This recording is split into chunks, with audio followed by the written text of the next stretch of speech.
పేతురు రాసిన మొదటి పత్రిక 4వ అధ్యాయము 10వ వచనాన్ని మనం కలిసి చూద్దాం. పేతురు రాసిన మొదటి పత్రిక 4వ అధ్యాయము 10వ వచనాన్ని మనం కలిసి చూద్దాం. 1 Peter chapter 4, reading all together verse 10. పేతురు రాసిన మొదటి పత్రిక 4వ అధ్యాయము 10వ వచనాన్ని మనము కలిసి చూద్దాం. దేవుని నానా విధమైన కృప విషయమై మంచి గృహ నిర్వాహకులైంది, ఒక్కొక్కడు కృపావరం పొందిన కొలది ఒకరికొకడు ఉపచారము చేయడి. ఇంకోసారి చూద్దాం. దేవుని నానా విధమైన కృప విషయమై మంచి గృహ నిర్వాహకులైంది, ఒక్కొక్కడు కృపావరం పొందిన కొలది ఒకరికొకడు ఉపచారము చేయడి. మంచి గృహ నిర్వాహకులు. ప్రార్థన.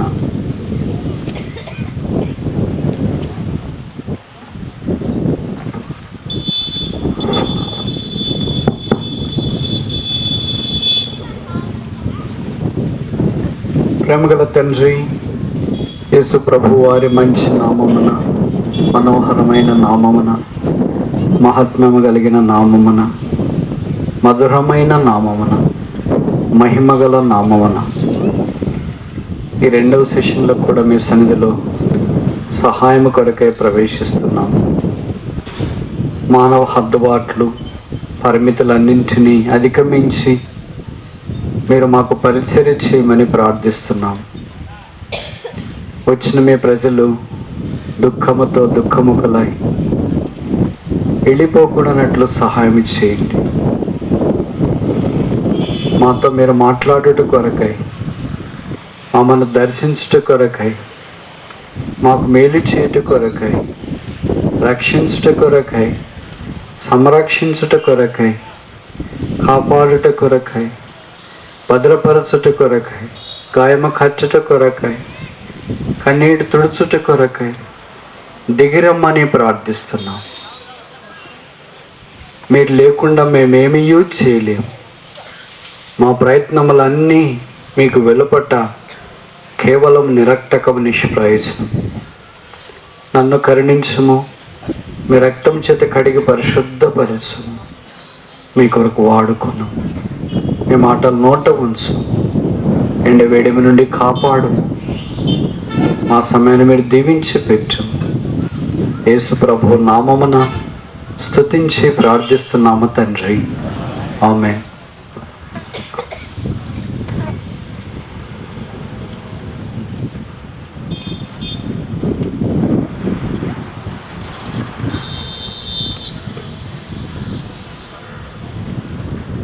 దేవుని ఇంటిలో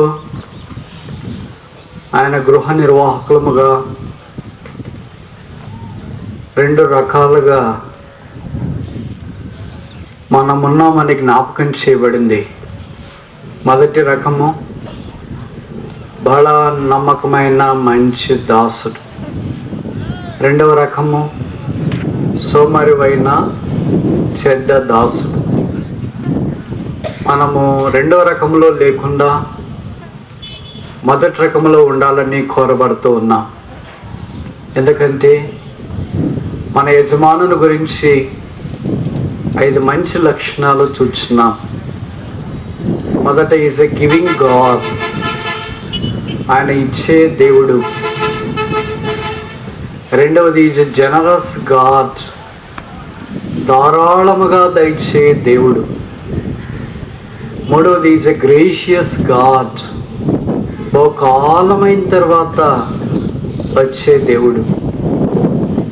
4వది ఈజ్ ఎ గుడ్ గాడ్, ఆయన మంచి దేవుడు. ఎందుకంటే తిరిగి లెక్క చూసుకోవటానికి ఇష్టపడేవాడు, బాధ్యత కలిగిన వాడు. 5వది ఆఖరిది ఈజ్ ఎ గ్లోరియస్ గాడ్, ఆయన మహిమగల దేవుడు. ఎందుకంటే 5కి 5 సంపాదించిన వాడిని, 2కి 2 సంపాదించిన వాడిని, ఇద్దరికి ఒకే రకమైన అభినందన. ఆయనలో పక్షపాతము లేదు. కనుక అలాంటి దేవుడి కొరకు మనము కూడా నమ్మకమైన గృహ నిర్వాహకుల వలె ఉండాలని కోరబడుతూ ఉన్నాం. ఈ గృహ నిర్వాహక పరిచర్యను గురించి, వారి బాధ్యతలను గురించి, వారి ధర్మ విధులను గురించి సువార్తలో ఆయా సందర్భాల్లో ప్రస్తావించబడింది. అలాంటి ఒక సందర్భాన్ని మనం మత్తయి సువార్త 25వ అధ్యాయాన్ని ఆధారం చేసుకుని 14వ వచనం నుండి మొదటి సెషన్లో కొన్ని సంగతులు నేర్చుకోవటానికి పూనుకున్నాం. ఈ రెండవ సెషన్లో లూకా సువార్త 12వ అధ్యాయంలో చెప్పబడిన ఒక గృహ నిర్వాహకుని గురించి కొన్ని సంగతులు మనం నేర్చుకోవటానికి పూనుకుందాం. లూకా సువార్త 12వ అధ్యాయము 42వ వచనం. Gospel according to Dr. Luke chapter 12 verse 42. లూకా సువార్త 12వ అధ్యాయము 42వ వచనం. లూకా 12:42. ప్రభువు ఇట్లనెను, తగిన కాలమున ప్రతి వానికి ఆహారం పెట్టుటకు యజమానుడు తన ఇంటి వారి మీద నియమించున్నట్టి నమ్మకమైన బుద్ధిగల గృహ నిర్వాహకుడెక్కడా? ఇది ప్రశ్నార్థకం. ఎవరిని ప్రభువు వచ్చి వాడు అలాగు చేయుచున్నట కనుగొనును, ఆ దాసుడు ధన్యుడు. మొదటి సందర్భంలో మత్తయి సువార్త 25వ అధ్యాయంలో ఆయన ఇచ్చిన తలాంతులు వ్యాపారం చేసి అధికము చేసిన దాసుడు ధన్యుడు. ఈ సందర్భంలో నమ్మకమైన బుద్ధిగల గృహ నిర్వాహకుడు ధన్యుడు. అన్ని చోట్ల నమ్మకంగా అనిపిస్తుంది. ఇక్కడ ఇంకొక విశేషణం ఎక్కువ వచ్చింది. ఏంటంటే అది 2 అక్షరాల పదం, బుద్ధి. అట్టి నమ్మకం మాత్రమే కాకుండా బుద్ధి కూడా చాలా ప్రాముఖ్యం. బుద్ధి బైబిల్లో కనీసం 5 రకాలుగా మనకు కనిపిస్తుంది. మనందరికీ తెలిసిన సందర్భము మత్తయి సువార్త 25వ అధ్యాయంలో బుద్ధి గల కన్యకలు, బుద్ధి లేని కన్యకలు. విచిత్రం ఏంటంటే సమానంగా ఉన్నారు. వాళ్ళు 5 మంది ఉంటే వీళ్ళు 5 మంది ఉన్నారు. మామూలు బుద్ధి కలిగిన వాళ్ళు ఎక్కువ, బుద్ధి లేని వాళ్ళు తక్కువ ఉండాలా. కానీ బుద్ధి లేని వాళ్ళు, బుద్ధి కలిగిన వాళ్ళు సమానంగా ఉన్నారు. ఇప్పుడు నేను ఒక ప్రశ్న అడగొచ్చా? మనం బుద్ధి కలిగిన వాళ్ళమా, బుద్ధి లేని వాళ్ళమా? వినపండి జవాబు. బుద్ధి కలిగిన వాళ్ళమా, బుద్ధి లేని వాళ్ళమా? అంటే కొన్నిసార్లు బుద్ధి ఉంటుంది, కొన్నిసార్లు బుద్ధి ఉండదు అనుకుంటా. నాకు తెలిసి మీరంతా బుద్ధి కలిగిన వాళ్ళే కదా. బహుశా బుద్ధి లేని వాడిని నేనే అనుకుంటా. 5 మంది బుద్ధి లేని వాళ్ళని గురించి, కన్యకల గురించి కాదు, వేరే వాళ్ళని గురించి ఇప్పుడు నేను ఒక కథ చెప్తా. ఒక దేశంలో ఒక రాజు ఉన్నాడంట. ఆ రాజుకి ఎందుకు అనిపించింది, ఆ దేశంలో బుద్ధినులు నా మంత్రివర్గంలో ఉన్నారు, అసలు బుద్ధి లేని వాళ్ళు ఎక్కడ పని చేస్తున్నారు, ఏం చేస్తున్నారు, వాళ్ళు ఎలా ఉన్నారో చూడాలా అని ఆయన అనుకున్నారు. వింతైన కోరిక. ఎవరైనా తెలివిన వాళ్ళని చూడాలనుకుంటారు కానీ తెలివి లేని వాళ్ళని చూడాలనుకుంటారా? ధనవంతులను చూడాలనుకుంటారు కానీ పేదవాళ్ళని చూడాలనుకుంటారా? నైపుణ్యం కలిగిన వాళ్ళని చూడాలనుకుంటారు కానీ నైపుణ్యం లేని వాళ్ళని చూడాలనుకుంటారా? అందంగా ఉన్న వాళ్ళని చూడాలనుకుంటారు కానీ అందవిహీనంగా ఉన్న వాళ్ళని చూడాలనుకుంటారా? మంచి ర్యాంకులు వచ్చిన వాళ్ళని, బాగా చదువుకునే పిల్లలు చూడాలనుకుంటారు కానీ ఫెయిల్ అయిపోయి ఎప్పుడు చూసినా ఇంకా ఫెయిల్లోనే ఉండే స్టూడెంట్ చూడాలని వాళ్ళని అనుకుంటారా? కొంతమంది టీచర్లు అనుకుంటారు, నువ్వు పాస్ అయ్యేదాకా నా ముఖం చూపించవద్దురా, అక్కడి నుండి వెళ్ళిపో అంటుంటారు. ఈ రాజుకు ఒక వింతైన కోరిక కలిగింది. మంత్రి చిత్త మహాప్రభు వెళ్ళి మన దేశంలో సంచరించి 5 మంది కరడు కట్టిన బుద్ధి లేని వారిని తీసుకొని రా. ఆ బుద్ధి లేని వాళ్ళలో కూడా కరడు కట్టిన వాళ్ళు ఉంటారు. సరే మంత్రి వెళ్ళాడు. అది సాయంకాలం. ఇలాగ రోడ్ల మీద తీక్షణంగా లైట్లు తీసినారు. బహుశా LED లైట్లు అనుకుంటా. చాలా వెలుతురు వస్తుంది. అక్కడ ఒక వ్యక్తి ఏదో వెతుకుతున్నట్టు కనిపించింది. మంత్రి ఆయన దగ్గరికి వెళ్ళి అడిగాడు, ఏం వెతుకుతున్నావయ్యా అన్నాడు. ఇక పోగొట్టుకున్నానండి, నేను వెతుకుతున్నాను అన్నాడు. ఎక్కడ పోగొట్టుకున్నావు అంటే చీకట్లో పోగొట్టుకున్నానండి. మరి ఇక్కడ ఎందుకు వెతుకుతున్నావు అంటే ఇక్కడ లైట్ వేసారు కదండి, అందుకే ఇక్కడ వెతుకుతున్నాను.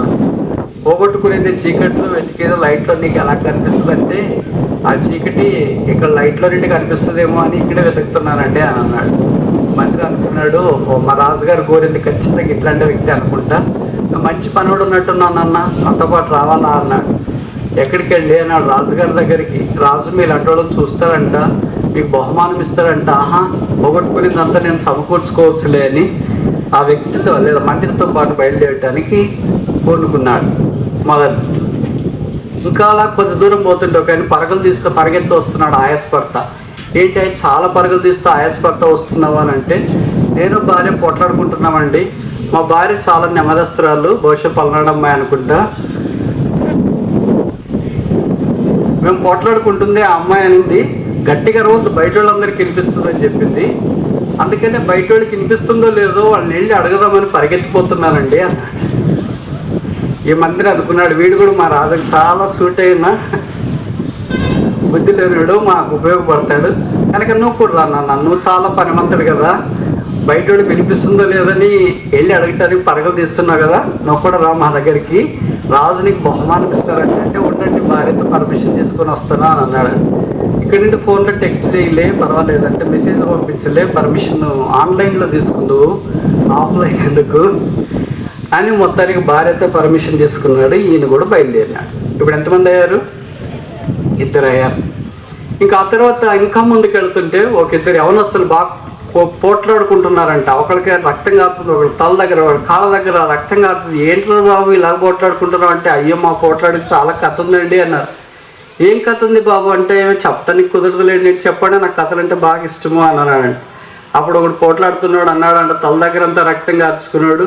కాదండి, నాకు మేకలు ఉన్నాయి, మన సింహం వచ్చి నా మేకలు తినేస్తుందని చెప్తున్నాడు వాడు, అందుకే వాడిని నేను వదిలిపెట్టినట్టే వదిలిపెట్టిన. నాకు పౌరుషం ఉన్నంత దాకా, గొంతులో ఊపిరి ఉన్నంత దాకా, శరీరంలో రక్తం ప్రవహిస్తాక ఆఖరి బొట్ట దాకా వాడిని నేను వదలంటే వదలని పోతున్నా. ఆ పక్కన కొడుతున్న వాడిని అడిగాడంటే ఏంటండి అంటే, వాడు మేకలు నా సింహం తింటుందని వాడు వస్తున్నాడండి అని అన్నాడు. మొత్తానికి నీకు సింహం ఉందేరా అంటే లేదు, నీకు మేకలు ఉన్నాయరా అంటే లేదు, మరి ఎలాగొచ్చినారంటే నాకు కలలో వచ్చిందంటే సింహం. మేకలు ఎక్కడ వచ్చినాయంటే కలలో వచ్చినాయంట. కళలో ఈయనకి మేకలు వచ్చినాయి, కళలో ఆయనకి సింహం వచ్చింది, ఆ సింహం వచ్చి మేకలు తింటుంది అని కళలో వస్తే వీళ్ళు పోట్లాడటానికి నిజంగా ఉపయోగపడుతుంది. ఏంటంటే కళలో వచ్చింది ఎప్పుడు నెరవేరాలా, ఎప్పుడు నువ్వు సింహాన్ని పట్టుకోవాలా, ఎప్పుడు మేకల దగ్గరికి వెళ్ళాలా, మేకలు ఎప్పుడు ఈ సింహానికి భయపడాలా, సింహం ఎప్పుడు మేకలు తినాలా, ఇదంతా జరిగే పనులేనా, మీరు ఎందుకు పోట్లాడుకుంటున్నారు? లేదు, వదులుతారా? లేదు. ఆహా, మీ ఇద్దరు కూడా మంచి పనివాళ్ళే నాయన, మనతో పాటు రండి, నాకు అవసరం అవుతుంది అన్నారు. ఇప్పుడు మొత్తం ఎంతమంది అయ్యారు? 4 అయ్యారు. ఇంకా రాజుగారు అంతఃపురం దగ్గర పోతుంటే ఒకటి కనిపించినాడు, గాడిద మీద పోతా ఉంది. పెద్ద స్కూల్కి ఏదో పోతున్నాడు అనుకుంటా, పుస్తకాలు అన్నీ పెద్ద బ్యాగ్ పట్టుకున్నావు, లేకపోతే సంతకు పోతున్నావు, పెద్ద బ్యాగ్ పట్టుకొని పోతున్నాడు. ఎక్కడ అన్నా వెళుతున్నావు అంటే ఇక్కడ సంతకు వెళ్తున్నానండి అని అన్నాడు. వెళుతున్నావు కానీ నీ గాడిద మీద కూర్చున్నావు కదా, మరి ఎందుకు ఇది పైన పెట్టుకుని ఉన్నావు బరువు అంతా అంటే, గాడిదకి బరువు అవుతుంది కదండి. గాడిదకి నువ్వు కూర్చున్నావు కదా, ఆ బరువే, నీ మీద అది పెట్టుకున్నావు కదా, అదే బరువే అంటే, కింద పెట్టే గాడిద మీద పెట్టి పర్వాలేదు, వద్దండి గాడిదకి బరువు అవుతుంది, ఎందుకు దానికి, ఇప్పటికే నేనే ఎక్కువ బరువు అయిపోయాను, మన నాతో పాటు నా దగ్గర ఉన్న లగేజ్ కూడా బరువు అయిపోతే చాలా ఇబ్బంది అయిపోతుంది, గాడిద ఎంత దూరం పోతుందో లేదండి, అందుకే భయం వేస్తుంది, నా మీద పెట్టుకున్నాను, నా తల మీద పెట్టుకున్నాను. మంత్రి అనుకున్నాడు, వీడు కూడా చాలా పనిమంతుడే, వీడు కూడా వస్తే మంచిది అనుకున్నాడంట. అన్నాడంట, నువ్వు నేను చెప్పిన ఒక స్థలానికి రావాలా, నీకు మంచి బహుమానం ఇస్తామంటే, సరేనండి ప్రస్తుతానికి వస్తాను, గాడిదని కావాలంటే కట్టేస్తాను. సరే కట్టే వచ్చేసే అన్నాడు. ఇప్పుడు గాడిదని కట్టేసినారు. ఇప్పుడు ఎంతమంది అయ్యారు మొత్తము? ఎంతమంది? 5 మంది అయ్యారు. 5 మందిని తీసుకొని రాజు దగ్గరికి వెళ్ళాడు. వీళ్ళంతా ఎవరు ఆ దేశంలో? వీళ్ళంతా ఆ దేశంలో ఎవరు? కరడుగట్టిన బుద్ధిహీనులైన వాళ్ళు. ఇప్పుడు కథ కట్ చేస్తాం. ఈ 5 మంది బుద్ధిహీనులు ఎవరంటే నేనే, మీరు మాత్రం కాదు. నేనే అని ఎట్లా చెప్తావు అంటే, ఇప్పుడు ఒక్కొక్కటి చెప్తానికి ఆరంభిస్తాం, వెనక నుండి వస్తాం, ఎందుకంటే రివర్స్ అంటే బాగుంటుంది కదా. దేవుని యొక్క వాక్యంలో పేతురు ఏమన్నాడంటే, ఆయన మీ విషయమై చింతిస్తున్నాడు కనుక మీ చింత యావత్తు ఆయన మీద వేయడి అన్నాడు. మనము ఆయన దగ్గరికి వచ్చిన తర్వాత, ఆయన ప్రభువుని నమ్ముకున్న తర్వాత మన చింత, మన బరువు, మన బాధ్యత ఆయన మీద వేయడండి దేవుడు వాక్యంలో రాయిస్తే మనమేమనుకుంటామంటే, అయ్యో నా చింత వేస్తే ఆయనకి భారం అవుతుంది కదండి, ఇప్పటికే 12 రోజులు చింతలన్నీ భరిస్తున్నాడు, నా చింత ఆడు భరిస్తాడు, అందుకనే నేనే భరించుకుంటాను, ఆయన ఎన్నని భరిస్తాడు, పాపం దేవుడు కదా, ఎంతమంది వారిని భరిస్తాడు, ఎన్నని భరిస్తాడు, ఎప్పుడని భరిస్తాడు, అందుకే నా బరువు నేను మోసుకొని నేనే యాత్రలో సాగుతున్నా. వీళ్ళెవరు? క్రైస్తవులు. మన విషయాలు మనమే బాధపడుతుంటాం, అయ్యో ఇలాగైపోయింది, నా బతుకు ఇలాగైంది, నా చదువు ఇలాగైంది, మా పొలాలు ఇలాగైనా, మా ఆయన ఇలాగైంది, మా కుటుంబం ఇలాగైంది, మా ఆవిడ ఇలాగైపోయింది, మా సంగతులు అన్నీ ఇలాగైపోయినాయని మనల్ని గురించి మనమే మోసుకుని ఆ భారము మనమే భరిస్తూ ఉంటాం. కనుక మనం యేసుప్రభువుని అంగీకరించిన తర్వాత మన చింత యావత్తు ఆయన మీద వేయకుండా ఆ భారాన్ని మనమే భరిస్తే మన బుద్ధిమంతులమా, బుద్ధి లేని వాళ్ళమ్మా? ఎవరైతే ఆయన మీద వేస్తారో వాళ్ళెవరు? బుద్ధిమంతులు. ఎవరైతే వాళ్ళే మోసుకొని ఉంటారో వాళ్ళెవరు? డాష్. ఇప్పుడు చెప్పండి, మనం బుద్ధిమంతులమా, బుద్ధిహీనులు? రెండవది, పోట్లాడుకున్న వాళ్ళు ఉన్నారు కదా ఇద్దరు, వాళ్ళ దగ్గరికి వచ్చినాడు. ఏంటే మీకు సింహం కలలో కనిపించిందండి, నీకు మేకలు, నాకు కూడా కలలో కనిపించినాయండి. మనం కూడా అలాగే అనుకుంటాం, ఏదో ఒక చెడ్డ కళ వచ్చింటుంది, ఎవరో మనం తరుముతున్నట్లు, కొడుతున్నట్లు, పడిపోయినట్లు, మన ఇంటి తాళాలు తీసుకుపోయినట్లు, ఇంట్లోనంతా దోపిడీ చేసుకొని వస్తువులన్నీ ఎవరో దొంగలు తీసుకుపోయినట్లు కళ వస్తుంటుంది. ఆ కళలో మనకి ఎవరో కనిపించినాం అనుకో, ఇది మా సేవకుడే చేసింటాడు, మా సేవకురాలే చేసింటారు, మా విశ్వాసులే చేసింటారు, మా ఇరుగురు కూడా చేసింటారు, వాళ్ళ అసాధ్యులు బ్రదర్, అసలు నీకు తెలియదు బ్రదర్, ఆ విశ్వాసం ఇటు బ్రదర్, అసలు మీకు ఎటు తెలిసిందాక కళ వచ్చిందా? నాకు ఎక్కడో వచ్చి దాని గురించి నువ్వు ఆలోచన చేసి దాని కొరకే నువ్వు పోట్లాడి వాళ్ళ దగ్గరికి వెళ్ళి గాయాలయ్యేటట్లు ఎందుకు బాధపడాలా? కనుక ఇది రెండవ రకమైన బుద్ధిహీనత. మూడవ రకమైన బుద్ధిహీనత కూడా ఇలాంటిదే. అది వాస్తవ రూపం దాల్చలేదు, కార్యరూపం దాల్చలేదు, కానీ అనుకుంటావు, నేను ఇలాగ అనుకున్నా, పాలన వాళ్ళు నాకు కీడు చేస్తారని అనుకున్నా, చేసినారని అనుకున్నా, జరుగుతుందని అనుకున్నా, అది ఎవరన్నా చేశారా నీకు తెలిసిందా? లేదు. ఊహాలోకం. వేసవికాలంలో మీరు చూసింటారు, వాటిని ఏమంటామంటే ఎండమావులు అంటారు. మనం తార్ రోడ్డు మీద వెళుతూ ఉంటే మనకు ముందు అబ్బా పెద్ద నీటి కొలం కనిపించినట్టు కనిపిస్తూ ఉంటాయి. ఇక్కడే ఉన్నాయి ఇన్ని నీళ్ళు ఎప్పుడు వచ్చినాయి మా ఊరికి ఆయన పోతూనే ఉంటే కనిపిస్తూనే ఉంటాయి. ఎప్పుడు నువ్వు వాటిని చేరుకోలేవు, వాటిని తాకలేవు, వాటిని దాహము తీర్చుకోవటానికి వాడుకోలేవు. వాటిని ఏమంటామంటే ఎండమావులు అంటాం. అలాగే మంచితం కూడా ఉంటాం. ఇప్పుడు నాలుగో రకమైన బుద్ధిహీనుడు ఎవరు? భార్య భర్తలు పోట్లాడుకొని పక్కన వాళ్ళకి వినిపిస్తుందని భార్య చెప్తే పక్కన వాళ్ళకి వినిపిస్తుందో లేదా వెళ్ళి వాళ్ళు పడుకోసి వస్తుందని పరుగులు తీసేవాడు. మనం ఎవరైనా పోట్లాడుతున్నాం బ్రదర్ గట్టిగా రద్దండి పక్కన వాళ్ళకి వినిపిస్తుంది అని అంటే అసలు వాళ్ళకి వినిపించిందా లేదా నేను చూసేసి వస్తా, వాళ్ళ నాన్నకి వస్తా, కావాలంటే వాళ్ళని కూడా తీసుకొని వచ్చి మనం చేసేది కరెక్టా కాదా, మనం ఏం చేస్తున్నాం, ఎందుకు పోట్లాడుతున్నాం, వాళ్ళతో న్యాయం చెప్పించుకుందామని పరుగులు తీసేవాళ్ళు. అంటే మన సంసారం గుర్తు బజారుకి లాగేవాళ్ళు. వీళ్ళు బుద్ధిమంతులు, బుద్ధిహీనులు. భార్య భర్తలు పోట్లాడుకున్న వాళ్ళు చాలామంది ఉన్నారు, మాట్లాడుకోకుండా మీటింగ్కి వచ్చిన వాళ్ళు కూడా చాలామంది ఉన్నారు. ఒకే బండి మీద వచ్చినారు. ఎట్లా వచ్చినారంటే మాట్లాడుకోకుండా వచ్చినారు. మాట్లాడుకోకుండా వాళ్ళు చాలా పనులు చేస్తారు, దాంట్లో ఇదొక పని. బండి మీద ఆయన ఎక్కి స్టార్ట్ చేసిన వెంటనే భార్య వచ్చి కూర్చుంటుంది. ఎక్కడికి తెలియదు. కానక అడగను, అర్పణ అడగను, పాటల పుస్తకం అడగను. ఆయన బైబిల్ ఇస్తాడు, లేదా బైబిల్ సంచి ఇస్తే తీసుకొని వస్తాను, నా బైబిల్ ఆయనకి ఇస్తే తీసుకొని. నోరు మాత్రం కనీసము మెదపు. అలాగంటే వాళ్ళు చాలామంది ఉన్నారు. మళ్ళీ వాళ్ళు సెటిల్ అవుతారు. అంతా ఒక 2 రోజులు 3 రోజులు గడిస్తే, ఒక వారం గడిస్తే మళ్ళీ ఫుల్ సెటిల్ అయిపోతారు. మళ్ళీ ఎంత ప్రేమ బొర్లుకొని వస్తుందంటే, ఒక్క మాట భార్యనంటే ఊరికే ఉండరు, భర్తనంటే భరించలేరు. కానీ వాళ్ళ సంసారం గుర్తు బయటికి లాగటానికి ప్రయత్నించేవాడు కొంతమంది అంటారు. వాళ్ళు పరగలు తీస్తుంటారు రోడ్డెంబడి, వాళ్ళ పనే అది, వాళ్ళ మిషనే అది.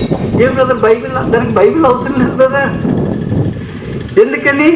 అది కాని పరిచర్య. 5వ ఆఖరి బుద్ధిహీనుడు ఎవరు? చీకట్లో పోగొట్టుకొని వెలుతురులో ఎతికేవాడు. మనం ఎక్కడ పడిపోయినామో మనకు తెలుసు, కానీ పడిపోయిన దగ్గర మనం వెళ్ళి ఎతకకుండా ఎక్కడో ఒకటి ఎదిగితే కనిపిస్తుందేమో అన్నట్టుగా ఎతకటానికి ప్రయత్నం చేస్తుంటా. ఒక ప్రవక్త దినాల్లో గొడ్డలు నీళ్ళలో పడిపోయింది. ఎక్కడ పడిపోయింది అక్కడే తిరుగుతున్నాడు. అందుకే ప్రవక్తనండి, గొడ్డలు ఎక్కడ పడిపోయింది, ఇదిగోనండి ఇక్కడే పడిపోయింది. అక్కడ నీటిలోనికి నరికి ఒక కొమ్మ వేసారు. ఇప్పుడు ఆ కొమ్మ వేసిన వెంటనే గొడ్డలి పైకి తేలి, చీకట్లో పడిపోతే చీకట్లో, వెలుగులో పడిపోతే వెలుగులో, రోడ్డు మీద పడిపోతే రోడ్డు మీద, సంఘంలో పడిపోతే సంఘంలో. మనం ఎక్కడ పడిపోయామో ఆ స్థలంలోనే మనం వెతుక్కోవాలి. కానీ మనం ఆత్మీయంగా పడిపోయామో గుర్తించి భౌతికంగా పడిపోయామని భౌతికమైన దాంట్లో ఎదిరితే ఎలాగో కుదరదు కదా. కనుక ఇప్పుడు ఈ 5 మంది బుద్ధిహీనులు ఎవరు? బాధేస్తుందా? మనమే. ఈ 5 మందిలో ఎన్ని రకాలైన బుద్ధిహీనులు మనం? మొదటి రకమా, రెండో రకమా, మూడో రకమా, నాలుగో రకమా, 5వ రకమా, 2 రకాల, 3 రకాల, 4 రకాల, 5 రకాల, అన్ని రకాల? మీరు చెప్తారా నేను చెప్పాలా? మనలో చాలా మంది 5 రకాలైన బుద్ధిహీనులు. ఇంకా మన బుద్ధిహీనత తగ్గించడానికి 5 రకాలే చెప్పినారు. ఎన్ని రకాలు చెప్పినా మన బుద్ధిహీనత చెల్లిపోద్ది. అంటే అంత బుద్ధిహీనలు. నమ్మకమైన బుద్ధిమంతుడైన గృహ నిర్వాహకుడు ఎవడు? ఈ బుద్ధిహీనుడు నమ్మకమైన గృహ నిర్వాహకుడికి ఎలాగుంటాడు? How can this foolish unfaithful person can be a good steward? He can not. కనుక దేవుని బిడ్డలముగా మన బుద్ధి కలిగిన వారై ఉండాలని కోరబడుతుంది. బుద్ధి ఎక్కడి నుండి వస్తుంది? ప్రభు యుద్ధ నుండే మనకు వస్తుంది. ఎలాంటి బుద్ధి? ఒక 5 విషయాలు చూసి తొందరగా ముగించడానికి మనం ప్రయత్నం చేస్తాం. మనలో చాలామందికి పరిచయమైన మాట సామెతల గ్రంథం. సామెతల గ్రంథం, సామెతలు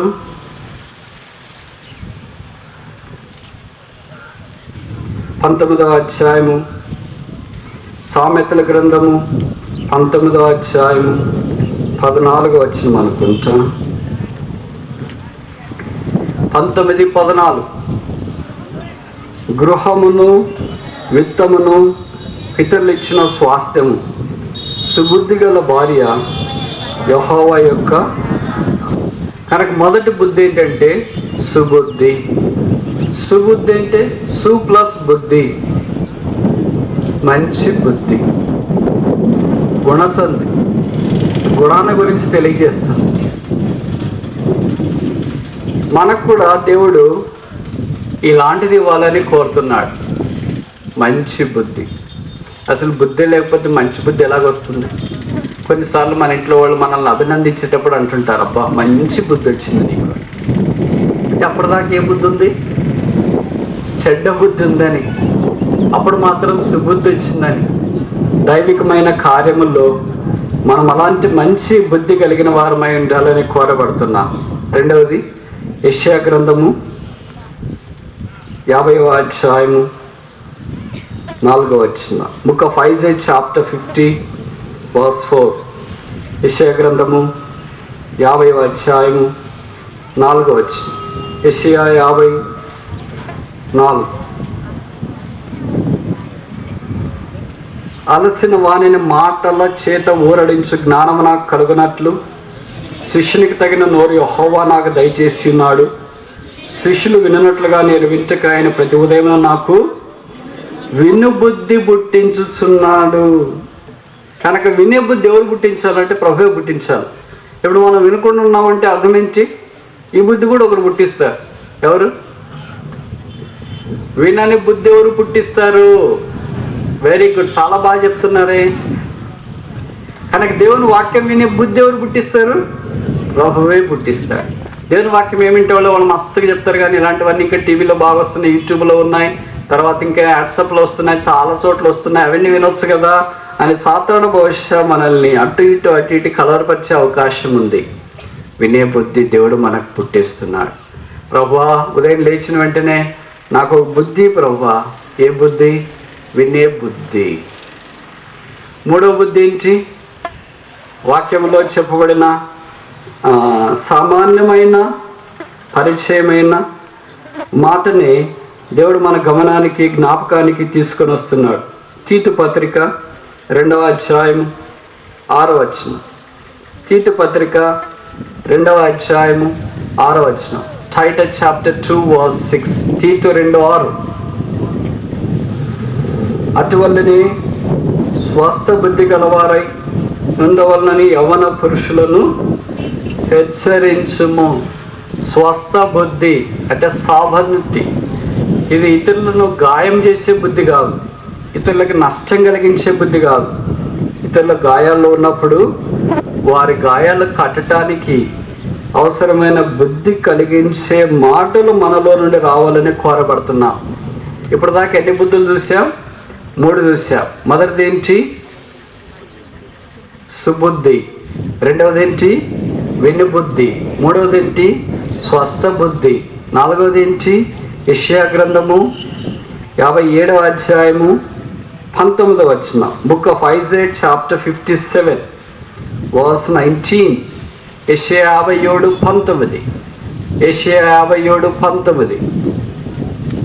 వారిలో కృతజ్ఞతా బుద్ధి పుట్టించుచు.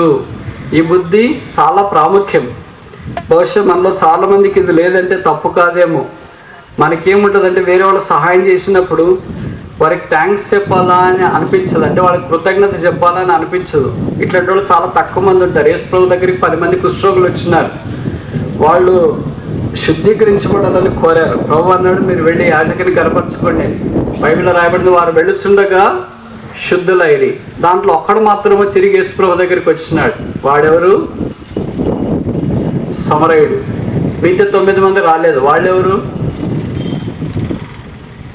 వచ్చినవాడు సమరయుడు అయితే రానివాళ్ళు ఎవరు? పరిసయ్యులు, శాస్త్రులు, ధర్మశాస్త్రోపదేశకులు. వాళ్ళు రారా? వాళ్ళు ఏమనుకుంటారు? అసలు మనం మనం అంటే ఏమనుకుంటాం? మన కులం ఏంటి, మన మతం ఏంటి, మన ప్రాంతం ఏంటి, మన స్టేటస్ ఏంటి, మన రీజన్ ఏంటి, మన అందం ఏంటి, చందం ఏంటి, చదువు ఏంటి, డబ్బులు ఏంటి, అదేంటి, మనం వెళ్ళి యేసు ప్రభువుకి థ్యాంక్స్ చెప్పడం ఏంటి అని వాళ్ళు అనుకునింటారు. అందుకే రాలేదు. ఇప్పుడు కృతజ్ఞత కలిగిన వాళ్ళు, కృతజ్ఞత లేని వాళ్ళు ఈ లిస్టు తీస్తే ఎంత శాతం? 1:9 అంతేనా? నాకు లెక్కలు సరిగ్గా రావు. లెక్కలు వచ్చింటే నేను కూడా అమెరికాలో ఉండింటా. అంటే ఒక్కళ్ళు దేవుని కృతజ్ఞతలు తీసుకొని వస్తే 9 మంది కృతజ్ఞత తీసుకురాని వాళ్ళు ఉన్నారు. మళ్ళీ వాళ్ళంతా దేవుని ద్వారా మేలు పొందిన వాళ్ళే. వాళ్ళ దగ్గరికి వెళ్ళి అడిగామనుకో, దేవుని ద్వారా మేలు పొందారు కదా, మరి ప్రభును కృతజ్ఞతాస్థుతి చెల్లించవచ్చు కదా, కృతజ్ఞత బుద్ధిని పుట్టించవచ్చు కదా. ఏం చేశాడండి మాకు? వాళ్ళకి చేసాడంటే కదా, వాళ్ళకి చేసాడని వాళ్ళు ఊరికే రెచ్చిపోతున్నారు అంతే. వచ్చిన సమరయుని కూడా, ఆ మంచి లక్షణంతో వచ్చిన వాడిని కూడా అంగీకరించడానికి వారికి మనసు లేదు. ఆ 9 మంది అక్కడికి వెళ్ళిపోయారు తెలియదు. ఒకవేళ మీ ఊరు వచ్చి తీసుకురండి, ప్రభు దగ్గరికి తీసుకెళ్దాం. బహుశా మనం అలాంటి వాళ్ళం చాలామంది ఉన్నాం. ప్రభు చేసిన మేలవన్నీ మర్చిపోయినాం గత సంవత్సరంలో. ఈ కొత్త సంవత్సరంలోకి వచ్చిన తర్వాత మనం ఆలోచిస్తే దేవుడు ఏం మేలు చేసాడబ్బా, అసలు నీ గొంతులో ప్రాణం పెట్టడమే మేలు తెలుసా. మాకంటే చిన్న వయసులో చాలామంది చనిపోయారు. నిన్న నన్ను చూడటానికి ఒక ఇంజనీర్ వచ్చినాడు, ఇక్కడే మీకు దగ్గరలో. 30 ఏళ్ల తర్వాత ఆయన కలిసినాం. చదువుకునేటప్పుడు కలిసి చదువుకున్నాం. తర్వాత ఎప్పుడో ఆయన ఎక్కడో ఉన్నాడు, తర్వాత నేను ఎక్కడో ఉన్నా. తర్వాత నేను ఇక్కడికి వస్తానని తెలుసుకొని వచ్చినాడు, కలుసుకున్నాం. ఎవరు ఎక్కడున్నారో మన వాళ్ళని సాధారణంగా మాట్లాడుకోవడం అలవాటు కదా. అప్పుడైనా ఒక షాకింగ్ న్యూస్ చెప్పాడు. నాకు చాలా పరిచయమైన నా కలీగ్ లాంటి ఒక బ్రదర్ వాళ్ళ తమ్ముడు చనిపోయాడు అని చెప్పాడు. నాకు చాలా జూనియర్, ఆయన ఒక 5 ఏళ్ళు జూనియర్ ఉంటాడు. చాలా మంచివాడు, చాలా ఆత్మీయుడు, ప్రభు కొరకు చాలా త్యాగం చేసేవాడు. ప్రభు కొరకు ఎన్ని రోజులైన ఉపవాసం ఉండేవాడు, ఫస్ట్ని ప్రార్థన చేసేవాడు. ఆయన భక్తే నాకు చాలాసార్లు సవాలు విసిరింది నేను చదువుకునే దినాల్లో. నేను షాక్ తిన్నా, ఆయన చనిపోయాడంటే. బ్రదర్ ఎటు చనిపోయాడు? గుండె సమస్య వచ్చింది, అందుకే ఆయన చనిపోయాడు అన్న. చాలా స్లిమ్గా ఉంటాడు, మళ్ళీ కూర్చుంటే లేకుండా లేస్తే కూర్చున్నట్టు ఆ టైప్ కాదు. చాలా స్లిమ్గా, చాలా డైనమిక్గా ఉన్నాడు. వెరీ యంగ్, పెళ్ళైంది, 2 పిల్లలు ఉన్నారు, కానీ చనిపోయినాడు. I was shocked. ఆయన రక్షించబడ్డాడు, సందేహం లేదు. ప్రభుతో ఉన్నాడు, అది వేరే విషయమే. కానీ మనకింటే చిన్నవారు, మనకింటే భక్తులైన వాళ్ళు, మనకింటే ఆత్మీయంగా ఉన్నవాళ్ళు కొంతమంది ప్రభు దగ్గరికి వెళ్ళినారని తెలిసిన తర్వాత మనకు చాలా బాధేస్తుంది. ఏంటి, ఏం భక్తి లేని మనము, కృతజ్ఞత లేని మనము, ఏ బుద్ధి ఎరగని మనము, మనలాంటి వాడిని దేవుడు భూమి మీద భారంగా పెట్టాడా, ఇష్టంగా పెట్టాడా? గత సంవత్సరం మనకంటే గొప్పవాళ్ళు కొంతమంది ఈ లోకాన్ని ఇడిచిపెట్టిపోయారు. దేవుడు మన ఆయుష్ పొడిగించి కొత్త సంవత్సరంలో ప్రవేశపెట్టాడు. 3వ మాసంలోనికి వచ్చినాము. దేవుడు చేసిన ఆశ్చర్యకరమైన మేలు, దీనికి ఏం చెల్లిస్తాం? దేనికైనా మనం డబ్బులు చెల్లించవచ్చేమో. బట్టలకు, మొబైల్ ఫోన్కి, వాచ్కి, తర్వాత చెప్పులకి, మనం వేరే ఊరికి వెళ్తే ఫ్లైట్కి, కార్లకి, ఛార్జీలు, దేనికైనా మనం చెల్లించవచ్చేమో. ప్రాణానికి విలువ చెల్లించగలమా? ఒకటి సర్వలోకంలో సంపాదించుకొని తన ప్రాణాలను పోగొట్టుకుంటే దానికి ఏమి ఇవ్వగలడు? దేవుడు మన ఆయుష్ను పొడిగించినాడు. ఎందుకో తెలుసా? కొంతమందికి ఆయుష్ పొడిగిస్తే క్రూరత్వం పెరుగుతుంది. నాకు చాలా ఆశ్చర్యం వేస్తుంది అలాంటి వాళ్ళు చూసినప్పుడు. దేవుడు వాళ్ళు మానము దాకా తీసుకొని వెళ్ళి మానవం యొక్క రుచి అనుభవం తీసుకొని బయటకు వస్తే వారికి క్రూరత్వం పెరుగుతుంది. దేవుని మీద ఆశ పెరగట్లే, దేవుని కొరకు సేవ చేయాల, దేవుని కొరకు ప్రయాసపడాలని పెరగట్లేదు. వాళ్ళకి ఏం పెరుగుతుందంటే లోకం పెరుగుతుంది, లోకం యొక్క చెడ్డ బుద్ధులు పెరుగుతున్నాయి, సాతాను బుద్ధులు పెరుగుతున్నాయి. సో స్ట్రేంజ్, విచిత్రం. మనుషుల స్వభావం అలాంటిది. ఇది చెడ్డ బుద్ధి, కృతజ్ఞత లేని బుద్ధి. ఇప్పుడు ఎన్ని బుద్ధులు చూసాం? 4 బుద్ధులు చూసాం. 5వ చూసి ముగిస్తామా? దానియేలు గ్రంథం 5వ అధ్యాయం, book of Daniel chapter 5 verse 12. దానియేలు గ్రంథము 5వ అధ్యాయము 12వ వచనం. దానియేలు 5వ అధ్యాయము, book of Daniel chapter 5 verse 12.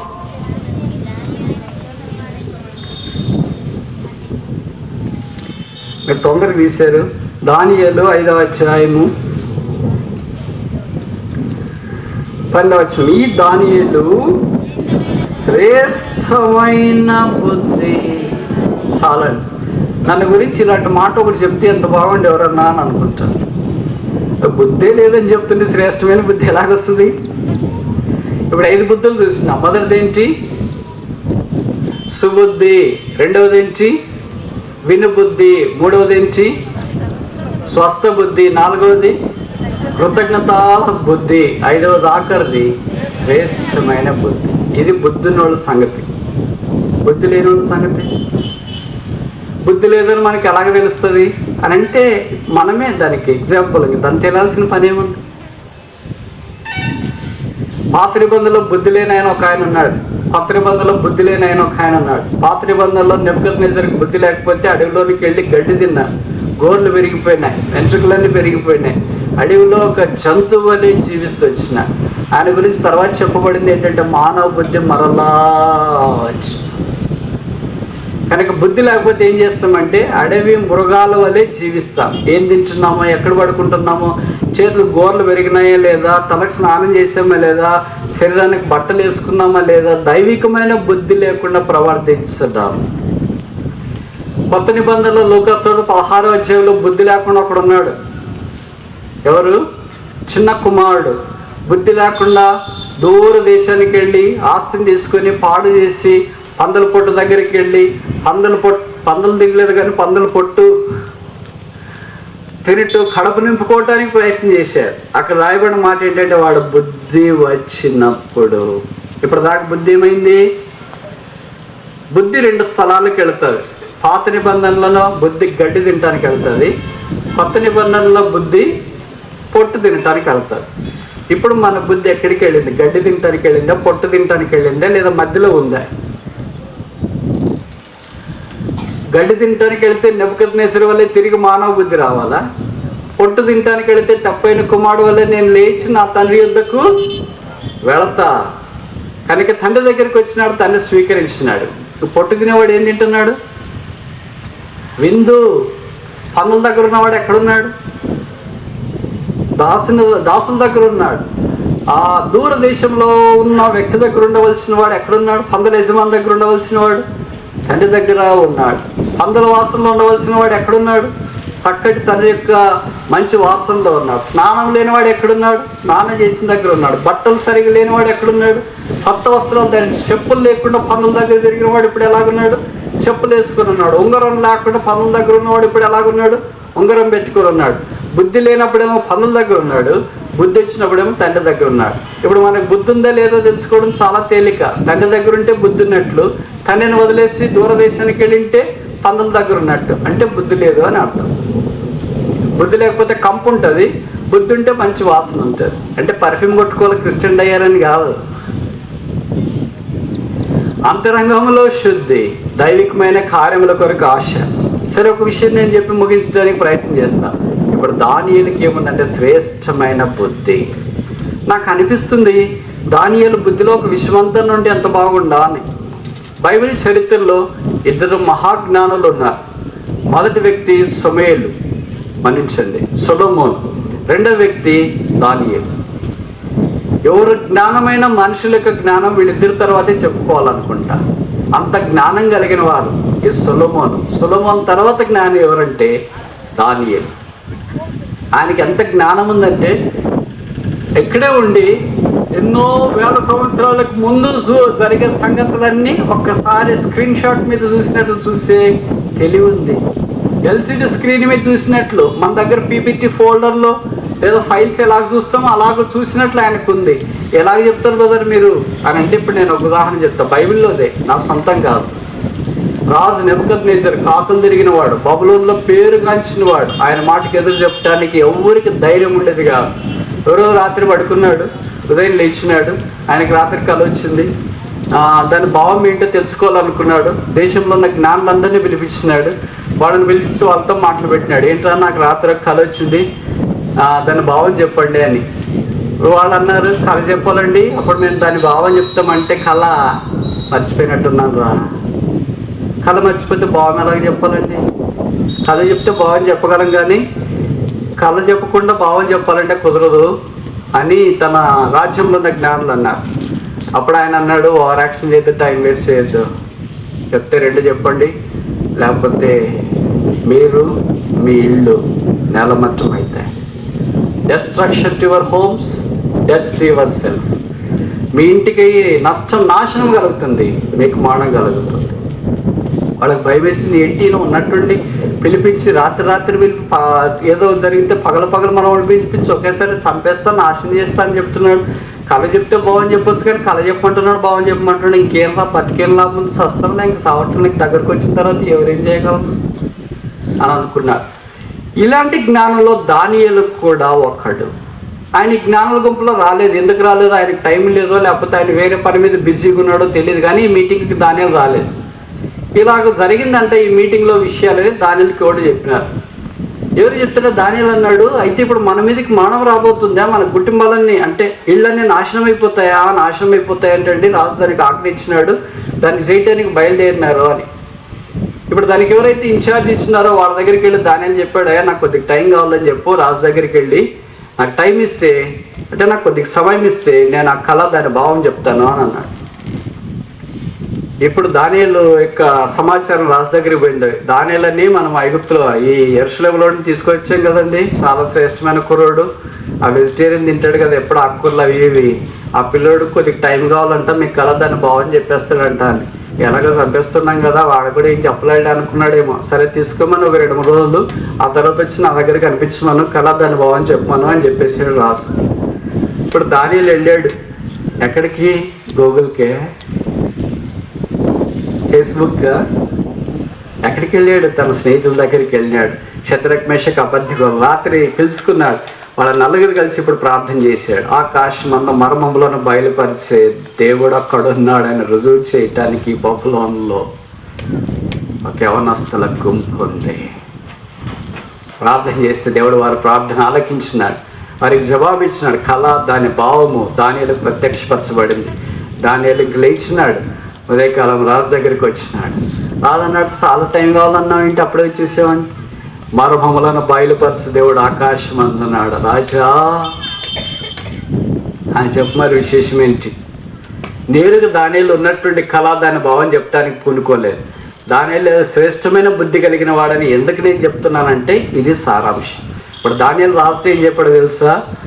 ఆ బబులోనులో నెబుకద్నెజర్ రాజు దగ్గరకు వచ్చి నిలబడిన ధైర్యశాలే లేడు. అలాంటి వాళ్ళలో దానియేలు కుర్రోడు టీనేజ్ పోయి రాజు దగ్గరికి వెళ్ళి ఇలా నిలబడుతున్నాడు. రాజా, నీవు పడుకొని ఉన్నప్పుడు మనోవేదన చింత కలిగిన వాడై భవిష్యత్తులో ఏమి జరుగుతుందని బాధపడుతున్నావు, నువ్వు పండుకున్నట్లు నీకు గుర్తుంది కదా. నేను పడుకునేది ఏ దృష్టిలో పడుకున్నానో కూడా నువ్వు చెప్తున్నావేంటి? ఒక దేవుని బిడ్డ తెలివైన వాడు, ఈ నోస్ యువర్ సైకాలజీ, ఈ టెల్స్ యువర్ మైండ్ సెట్. నువ్వు వెళ్ళి సమస్య చెప్పాల్సిన పర్లేదు, నా సమస్య ఇదండి, సమస్య ఇదండి. అసలు నీ మైండే చెప్తుంటే నీ సమస్య ఏంటి? దానియేలు వాళ్ళ మైండ్ కాదు స్కాన్ చేసింది, నెబుకద్నెజర్ మైండ్ స్కాన్ చేసినాడు. నువ్వు పడుకునేటప్పుడు మనోవిచారం గలవాడే పడుకోలేదా? ఏంటో నాయన నా బెడ్రూమ్లో స్కానర్ పెట్టినట్టున్నాడు ఏంటి? That is the power of a godly person. ఇశ్రాయేలీల్లో ఆకాశమందు పరలోకమందు దేవుడు ఉన్నాడని తెలియజేసే వ్యక్తి యొక్క దేవుని స్వభావం అలాంటిది. రాజు కిన్నడైపోయాడు. అవును, నేను దేశం ఏమైపోతుందో, రాజ్యం ఏమైపోతుందో అని మనోవేదన కలిగిన వాడైన నా పడక మీద నేను పరుండిండగా, రాజా నువ్వు ఆ దృక్పథంతో పరుండిండగా ఎత్తైన ప్రతిమగుడు చూసావు కదా? చూసా, దాంట్లో రకరకాల రంగులు కనిపిస్తున్నాయి కదా. శిరస్సు బంగారంతో ఉంది కదా, భుజాలు వెండితో ఉన్నాయి కదా, తొడలి భాగమంతా ఇత్తడితో ఉంది కదా, మోకాలు ఇనుముతో ఉన్నాయి కదా, పాదాలు ఇవన్నీ బురదమయమైనట్లున్నాయి కదా. రాజుకు ఒక్కసారిగా ఫ్లాష్ బ్యాక్ వెలుగుతుంది. అవును అవును అవును అవును, ఇది మీలాంటి రాజుకు జరగకుండా గాక. ఏంటది? ఇది మీలాంటి వాళ్ళకి జరగకూడదు. ఆ బంగారపు శిరస్ మీ రాజ్యం. బబులోను తర్వాత మాదీయ పార్షికులు వస్తున్నారు, తర్వాత రోమీలు వస్తున్నారు, గ్రీస్ వస్తుంది, గ్రీస్ రోమీలు వస్తున్నారు, రోమీల తర్వాత ఇంకా రకరకాల రాజ్యాలు వస్తున్నాయి. దేవుడు అది దానియేలుకు చూపించిన ప్రతిమ మాత్రమే కాదు, బబులోను తర్వాత వచ్చే రాజ్యాలు చూపించినాడు. What is history for us was unrevealed to Daniel. ఇప్పుడు మనకి చరిత్ర ఏంటి? బబులోని చరిత్ర, మాదీయుల చరిత్ర, గ్రీకు చరిత్ర, అలెగ్జాండర్ గేట్కి సంబంధించి రోమా చరిత్ర, ఇదన్నీ మనకి చరిత్ర. ఇవన్నీ అంటే రాబో కాలముల యొక్క రాజ్య పరిస్థితి అంతటినీ దేవుడు దానియేలు కళ్ళ కట్టినట్లుగా చూపించినాడు. నాకు అనిపిస్తుంది శ్రేష్టమైన జ్ఞానం కలిగిన వాడంటే ఈ knows the future of the kingdoms, not himself. ఆయనను గురించి కాదు, ఆయన కుటుంబాన్ని గురించి కాదు, రాబోయే రాజ్యాల యొక్క భవిష్యత్తును కూడా ఒక్క క్రైస్తవుడు మాత్రమే చెప్పగలడు. అలాంటి జ్ఞానం కలిగిన క్రైస్తవుడు ఇక్కడ ఉంటే ఎంత బాగుందో. ఈ మాటలు చదివినప్పుడు నాకు అనిపిస్తుంది, నా తల కిందపోతుంది, సిగ్గు అవమానం నాకు కలుగుతుంది. ఒక గంట ఏం జరుగుతుందో ముందు నేను చెప్పలేను. నా దగ్గర ఉన్నవే ఏది ఒరిజినల్లో ఏది డూప్లికేట్ చెప్పలేను. ఏది మంచిదో ఏది చెడో నేను గుర్తించలేను. ఏది చీకటో ఏది వెలుగో నేను గుర్తించలేదు. ఏది పరిశుద్ధమో ఏది పాపమో నేను గుర్తించలేని. నా చుట్టూ ఆవరించే వాటిని వీటినే గుర్తించడానికి నాకు సామర్థ్యం, బుద్ధి లేకపోతే దాదాపు రాబోయే రాజ్యాల యొక్క సంస్కృతిని గురించి గుర్తించి కాకులు తిరిగిన బబులోను రాజైన నెబుకద్నెజర్ ఎదుట ఒక టీనేజర్ నిలబడి దేవుని యొక్క జ్ఞానాన్ని ప్రచురం చేస్తున్నాడంటే, ఆహా, దేవుని బుద్ధి జ్ఞాన బాహుళ్యములు ఎంత దొచ్చు. రాజు ఒక్కసారి కినడైపోయాడు. నీవు ఇజ్రాయేల్ దేశం నుండి బందీగా పట్టుకొని రాబడిన యవనస్తుడు నీవేనా? అవును, నేనే. దానియేలు, నాకు జ్ఞానం ఉన్న దాన్ని బట్టి నేను ఇవన్నీ నీకు తెలియచేయట్లేదు. మర్మములను బయలుపరచు దేవుడు ఆకాశవంతున్నాడు. ఆయన నాకు ఈ సంగతులు మీ కొరకై తెలియచేయమన్నాడు. బైబిల్లో ఒక్క సందర్భంలోనే రాయబడింది ఏంటంటే, నెబుకద్నెజరు దానియేలు ఎదుట సాష్టాంగపడి నమస్కారం చేసి. ఇంకెక్కడ లేదు అలాంటి మాటలు. రాజు ఏంటి, ఒక 17 ఏళ్ళ కుర్రోని ఎదుట వెళ్ళి సాష్టాంగపడ్డం ఏంటి? అదే నెబుకద్నెజర్ యెరూషలేముకి వచ్చి రాజును బందీగా చేసుకుని యెరూషలేమునంతా కూలగొట్టి మందిరం పాడు చేసి ఉపకరణాలన్నీ తీసుకుని వెళ్ళి బంగారం, వెండి, సాంబ్రాణి అన్నింటినీ తీసుకుని వెళ్ళిన వాడు ఈ 17 ఏళ్ళ కుర్రోడు దగ్గరికి వెళ్ళి సాగిలపడే సాష్టాంగ నమస్కారం చేసి, దేవతలకు దేవుడు, దానియేలు దేవుడు, ఎంతకంటే దేవుడు ఎక్కడ ఉన్నాడు? ఓ క్రైస్తవుడా, ఇది నన్ను మన చుట్టూన్న కలవరములో ఒక్క క్రైస్తవుడు మాత్రమే, పరలోకమందున దేవుని బిడ్డ మాత్రమే 10 అంతల జ్ఞానం కలిగి లేదా శ్రేష్టమైన జ్ఞానం కలిగింది. రాబో చీకటి కాలాన్ని గురించి చుట్టూన్న వారికి తెలియజేసి ఆ ఆపదలోనికి ప్రవేశించకుండా కాపాడగలిగే సామర్థ్యం దేవుడు ఆ వ్యక్తికి ఇచ్చినాడు. అలాంటి దానియేలు మనమైతే ఎంత బాగుంటుంది. ప్రభు వచ్చినప్పుడు నమ్మకమైన బుద్ధి గల గృహ నిర్వాహకుడు ఎవడు? Who is a faithful and wise to work.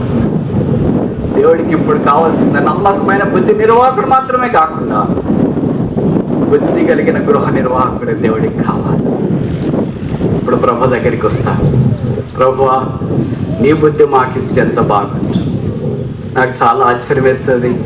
రాజులు వచ్చి మన ఎదుట సాగిలు పడవలసిందిగా ఆధిక్యత బైబిల్లో మనకిస్తే మనం వెళ్ళి లోకంతో సాగిలు పడిపోతున్నాం. Absolute upside down. దానియేలు దినాల్లో మొదటి అధ్యాయంలో మాత్రమే బబులోను రాజుకు దానియేలు వాళ్ళ మీద అధికారం. ఆ తర్వాత 2వ అధ్యాయం నుండి బబులోను దానియేలు యొక్క చేతుల్లోకి వచ్చేసింది రాజుతో సహా. ఇప్పుడు దానియేలు శద్రకు మేషకు ఎలాగ చెప్తే అలాగ బబులోను నడిచింది. దేవుని జనమా, సేవకులారా, బోధకులారా, కాపర్లారా, విశ్వాసులారా, ఎంత పడిపోయాం. ఈ దినాన లోకం దగ్గర వెళ్ళి మనం సాగిలు పడే పరిస్థితిలోనికి వచ్చినాం. లోకం మన దగ్గరికి వచ్చి సాగిలు పడి నీ దేవుడు దేవతలకు దేవుడని సాక్ష్యం ఇయ్యాల. పరలోకమందు దేవుడు ఉన్నాడని నీ ద్వారా రుజువుపరచడానికి సాక్ష్యం ఇయ్యాలి. ఆశ్చర్య కలిగించే సంగతి ఏంటంటే బబులోనులోని జ్ఞానులందరి మీదకి రావాల్సిన కత్తి మరణం ఒక్క క్రైస్తవులుంటే ఆపగలడు. ఒకసారి చెప్పనా? బబులోనులో జ్ఞానుల మీదకి రావాల్సిన కత్తిని మానాన్ని ఒక్క క్రైస్తవుడుంటే ఆపగలడు. ఇది ఇంతమంది క్రైస్తవులు ఉంటే ఎంతమందికి మీదికి రావాల్సిన దేవుని ఉగ్రతను ఆపటానికి సిద్ధంగా ఉన్న దానియేలు ఇక్కడ ఉన్నారు. నీవు సేవ చేస్తున్న సంఘములో దేవుని ఉగ్రత దిగితే ప్రభువా ఆపు లేచి నిలబడి ప్రార్థించే దానియేలులు ఉన్నారా?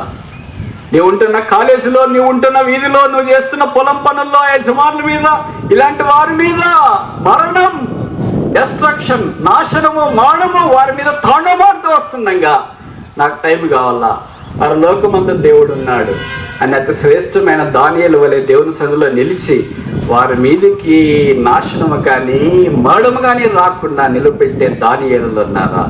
అది బుద్ధి. మనిషిని మరణానికి అప్పగించుట బుద్ధిహీనత. మరణంలో ఉన్న మనుషుల్ని బయటికి తీసుకుని వచ్చుట. అందుకే దానియేలు ఆఖరి అధ్యాయంలో చెప్పబడింది, ఎంతమంది అయితే అనేకులను ఆయన వైపు తిప్పుతారో వారి బుద్ధిమంతుల వలె ఆకాశంలో జ్యోతుల వలె ప్రకాశిస్తారు. ఇప్పుడు చెప్తామో మనకు బుద్ధి ఉందా లేదా? ఇప్పుడు మనం సేవకులమేనా? ఇప్పుడు మన బోధకులమేనా? ఇప్పుడు మన విశ్వాసులమేనా? ఇప్పుడు మన రెస్పాన్సిబుల్ బ్రదర్సేనా? మన చుట్టూ ఉన్న దేవుని ప్రజలు, సంఘము, లోకమంతా నాశనం అయిపోతుండగా ఉదయకాలం నుంచి ప్రభువా నాకు వినుబుద్ధి పుట్టించు, సుబుద్ధి పుట్టించు, స్వస్థ బుద్ధి పుట్టించు, అతి శ్రేష్టమైన బుద్ధి పుట్టించు, కృతజ్ఞతా బుద్ధి పుట్టించు అని ప్రార్థన చేసుకుని ఆ బుద్ధి ద్వారా నడిపించబడితే ఎంత బాగుంటుంది. మనకు బుద్ధి లేదు కనుక లోకం ఎదుట సాగిలపరచం. మనం సాగిలపడ్డాం కనుక ఎలా రాజా తదా ప్రజ, మనుషులు కూడా సాగిలపడ్డారు. ఏ లోకం వచ్చి దానియేలు దగ్గర సాగిలపడాలో ఇప్పుడు ఆ దానియేలు నుండి లోకం దగ్గర సాగిలపడితే ఎలాగుంటుంది. ఓ మంచి గృహ నిర్వాహకుడా, నీకు నాధిక్యత ఏంటంటే దేవుడు లోకాన్ని తీసుకుని వచ్చి నీ పాదాల దగ్గర ఉంచాలని కోరుతున్నాడు. నెబుకద్నెజర్ లాంటి వాడు దానియేలు ఎదుట సాష్టాంగ నమస్కారం చేసేని రాయబడింది. నాకు అనిపిస్తుంది 18-19 ఏళ్లలో ప్రపంచాన్ని పరిపాలన చేసిన నెబుకద్నెజర్ లాంటి వాడు వచ్చి సాగిలు పడితే నాకు ఇన్నేళ్ళు వచ్చినాయి, నేను లోకంతో సాగిలు పడుతున్నాను, నాదొక బతుకా, నేను బతకొచ్చా, నేను తిండి తినొచ్చా, నేను బట్టలు కట్టుకోవచ్చా, నేను జీవించవచ్చా? దానియేలు లేడు కానీ దానియేలు దేవుడి తినానన్నాడు. లేడా? లేడా? లేడా? ఈ 14 అలాంటి ఒక్క దానియేలు లేడా? పరలోకమందు దేవుడు ఉన్నాడని రుజువుపరచడానికి కొరకాయ దేవుని సన్నిధిలో నిలబడ దానియేలు ఇక్కడ లేరా? ఈ మధ్యాహ్నం నీ స్వభావం ఏంటి? నీ చుట్టూ ఉన్న వారి మీద కత్తి మరణము వేలాడుతుండగా ప్రభువా నేనున్నాను, వారి మీదకి మరణం రాకుండాగా. ఇప్పుడు మనం దానియేలు ఎదుట రాజు సాష్టాంగపడ్డాడు అనే సంగతి మాత్రమే కాదు, దానియేలుతో పాటు బబులోన్లో ఉన్న మిగతా జ్ఞానులందరి మీదకి ఖడ్గము రాకుండా, నాశనం రాకుండా, మరణం రాకుండా కాపాడటానికి కారణం ఎవరు? సందేహం లేదు, ఈ దానియేలుకి తర్వాత వాళ్ళు మోసం చేశారు, ఈ దానియేలుని సింహబోన్లు వేశారు, అది వేరే. ఎప్పుడైనా మంచి కీడే చేస్తారు కానీ మంచికి మేలు చేయదు మానవ సమాజం. ఈ దానియేలు వాళ్ళ ప్రాణానికి ప్రాణంగా పెట్టి వాళ్ళని కాపాడగలిగితే వాళ్ళందరూ కలిసి దానియేలు మీద ఏకమైపోయి దానియేలు తీసుకొని సింహబోన్లు వేసినారు. కానీ దానియేలు దేవుడు మార్పు లేనివాడు కనుక దానియేలుని కాపాడాడు. ఈ దినాన సమాజం మన చుట్టూ చేరి వచ్చింది. మనం ఆ సమాజంలో నిలబడి 10 అంతల శ్రేష్టమైన బుద్ధి కలిగిన వారమే దానియేలు వలె వారి మీదకి మరణం రాకుండా కాపాడగలిగే వారు కావాలని కోరుతున్నాం. తీర్మానం ఏంటి? ఆ బుద్ధి యేసు ప్రభు యొక్క శిలువ. ఆ శిలువ ద్వారా ప్రవహించిన బుద్ధిని బట్టి ఈ దినాన మనము దేవుని సన్నిధిలో కనబడే భాగంలోనికి వచ్చినాం. కనుక ఒక్కసారి శిలువ వైపు చూచి బుద్ధిమంతులుగా లోకంలో సాగిపోవాలని దేవుడు కోరుతున్నాడు. ప్రభు, నేనున్నాను, నేను కూడా దానియేలుతో కలిసి ఆకాశమందు దేవుడున్నాడని రుజువుపరచుట కొరకాయి నేను ప్రార్థన చేస్తాను. నా సంఘములో చుట్టుపక్కల చేరి వచ్చే సహవాసంలో ఉన్న వారి మీదకి నాశనం రాకుండా మరణం రాకుండా కాపాడు కొరకాయి నన్ను వాడుకో. మోకరించండి, ప్రార్థన చేస్తాను.